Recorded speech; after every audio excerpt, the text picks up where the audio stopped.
previously. American girl. Her name is Katie. What is your Chinese name?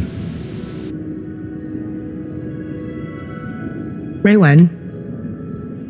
Names are sacred, Ruin. They connect us not only to ourselves, but to everyone who came before. Names are sacred. Names are sacred, Ruin. Hey guys, the gig is up. I'm not the real Jesus. As a matter of fact, the fella's name wasn't even Jesus. He had a Hebrew name. There wasn't a letter J until a few hundred years ago. With that being said, I have fooled the whole world into the biggest sham of all time. The name and identity of the real fella has been taken over by me. There are thousands of paintings of Jesus, and they don't even come close. Jesus was the creation of the Roman Catholic Church, which served to replace the real fella, who probably looked more like Morgan Freeman. But who cares? The truth doesn't matter, as long as you pay your tithes. Gotcha. Think about it. As soon as the slaves were sold, the masters changed their names, stopped them from speaking their native language, forbade them from learning how to read. This was all done to totally strip them of their heritage.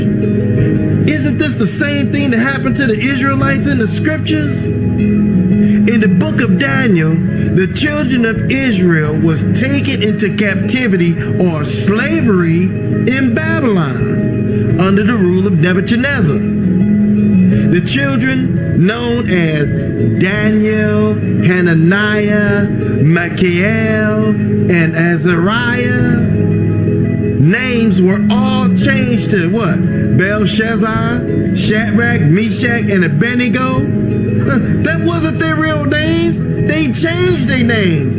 Why did they change their names? Because their names praised the Most High. Their names gave praise to the Most High. And they said, no, you ain't gonna, you are slaves. You ain't gonna be praising your God in our land if you're our slaves. You're gonna praise our gods. That's what Daniel was thrown into the lion's den. That's why the 3 Hebrew boys were thrown into the fiery furnace, because they didn't want to worship the other gods. Then they fasted that day, and put on sackcloth, and cast ashes upon their heads, and rent their clothes, and laid open the Sefer of the Torah, wherein the heathen had sought to paint the likeness of their images. They brought also the priest's garments, and the firstfruits, and the tithes, and the Naziraim they stirred up, who had accomplished their days. Maccabeum Rishon 1 Maccabees 3:47-49 at Sefer. But I'm going to do this for your own good, because I'm going to give you a God. Now, what does that God look like? The reality of it is, when he came here, he didn't look like me. So what am I going to do about that?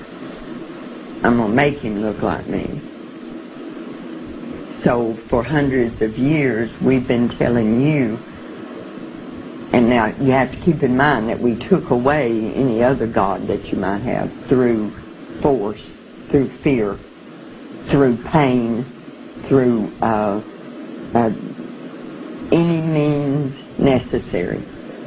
So now I'm going to give you a God, but I'm going to do that in a way that is going to further me.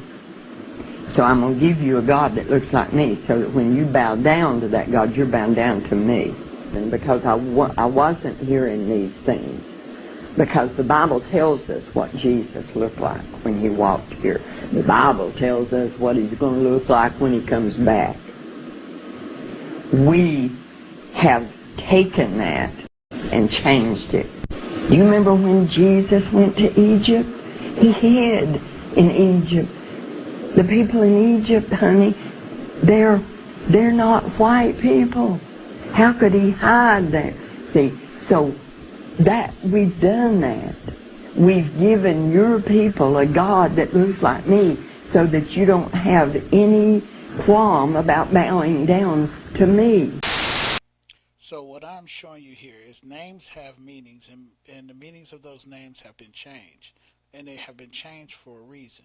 So I will go over with you in this why they change certain names, and you will understand once you see them. For example, who is Mitzrayim?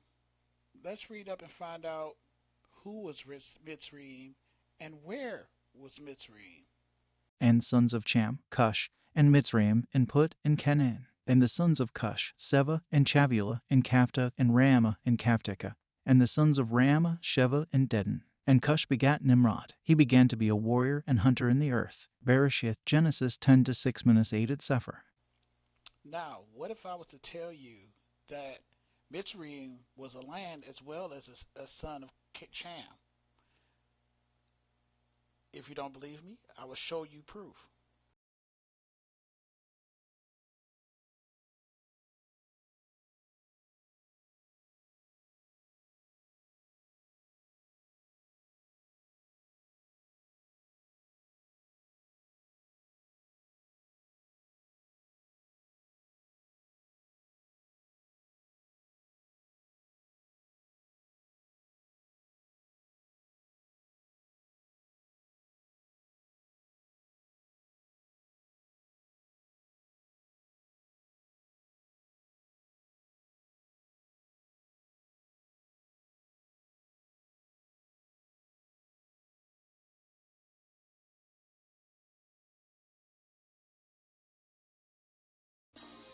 So they said that the reason we were slaves is because of the curse of Canaan.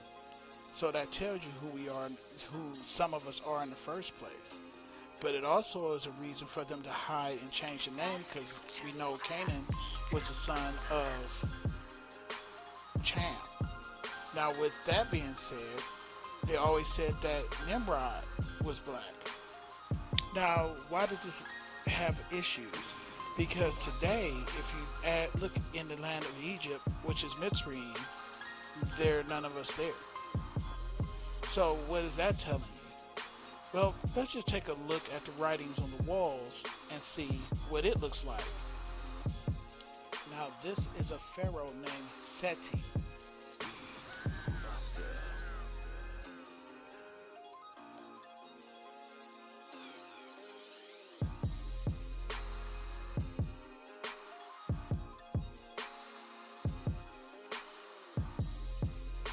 Now, do these two groups look alike to you? They don't to me.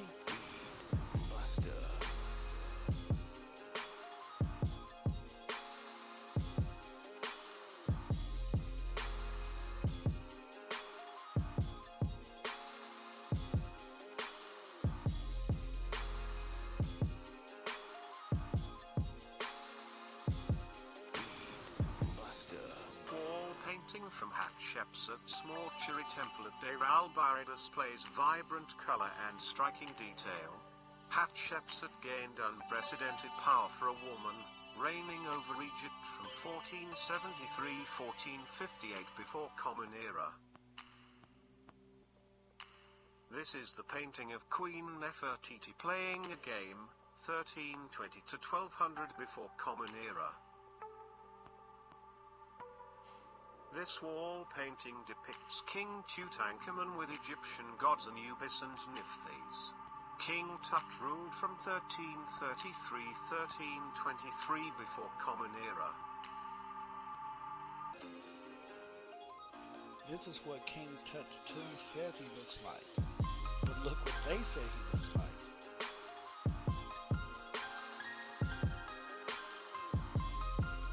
Now I will show you how they change the names in the scriptures.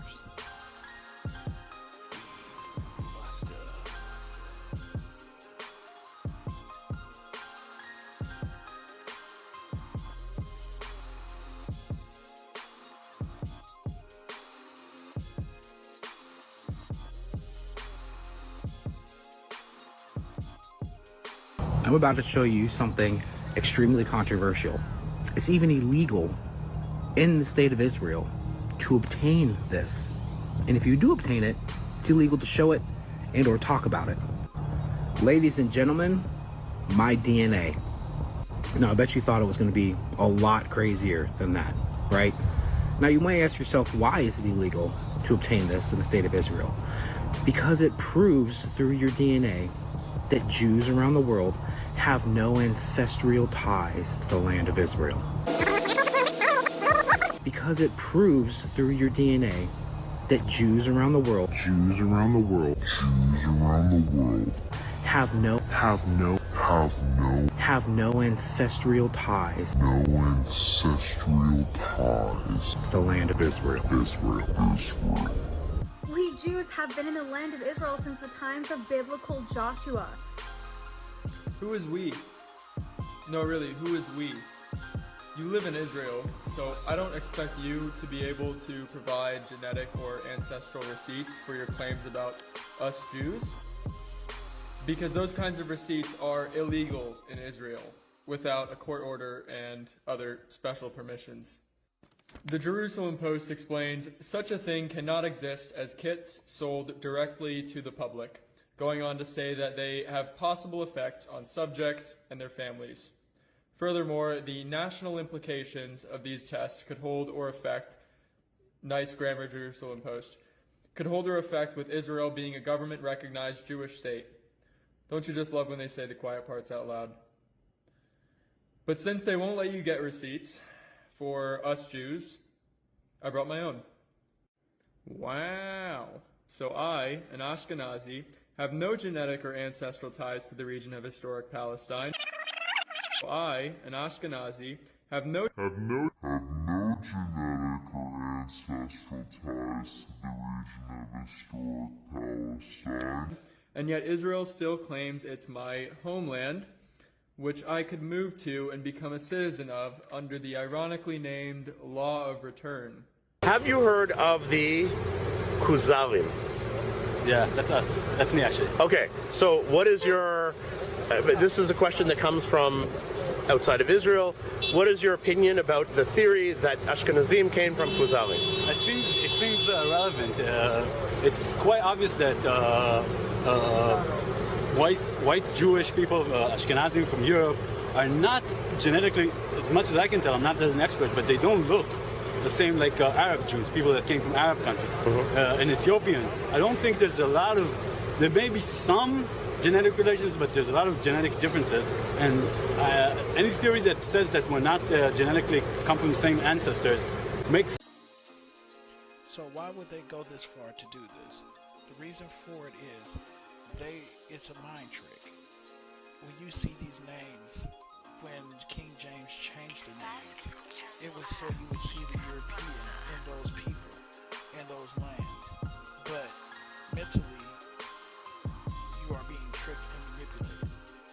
When you see the real names, you know it's a difference. They're closer to African names.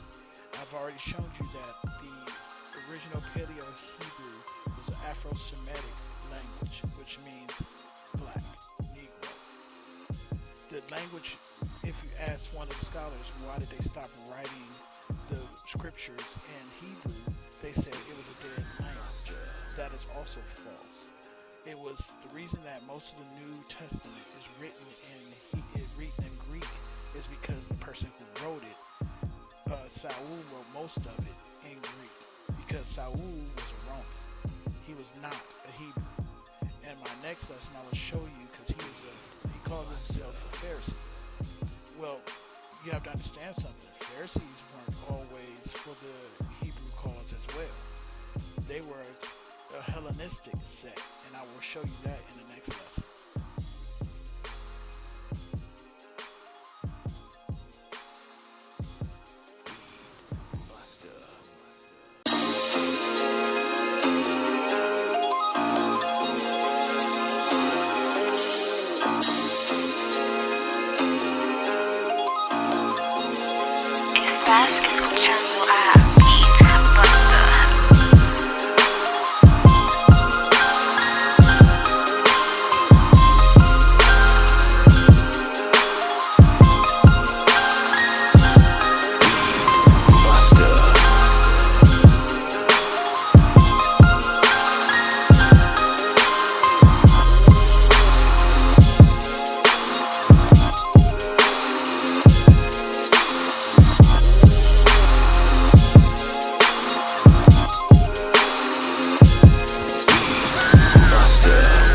subscribe.